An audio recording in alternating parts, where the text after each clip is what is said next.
The biggest issue among cyclists is the obvious one, and that's of being knocked off your bike by a car.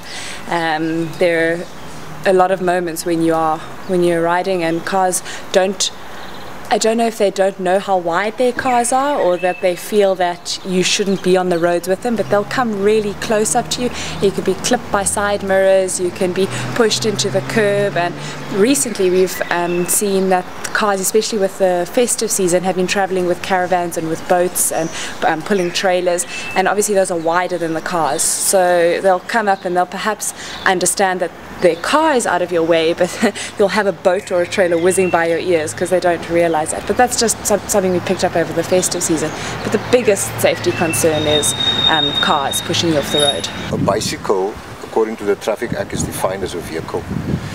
Now they have a cycle lane, mostly on sidewalks, where you're actually bringing a vehicle in contact with a pedestrian. And we don't travel slower than 25 kilometers per hour. These cycle lanes crosses intersections, right?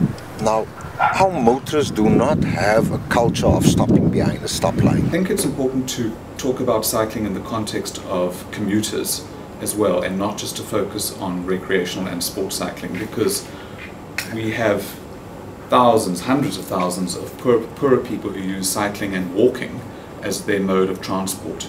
And so when the city approaches cycling, we approach it from a more holistic perspective as a mode of transport, and our infrastructure is not only dedicated towards those who are looking at it as a recreational activity, but really we're trying to facilitate a different mode of public transport. So we have mapped out a network of non-motorized transport infrastructure, in other words lanes for pedestrians and cyclists throughout the city. And we're implementing this incrementally, so as we have budget, so we extend this network. Living in Cape Town, been here for a number of years, and there are great cycling routes around the coast, the beautiful sea to ride along there. It's just absolutely an amazing place. I've travelled the world and I've cycled in other places, and there are beautiful places to ride, but nothing compares to South Africa.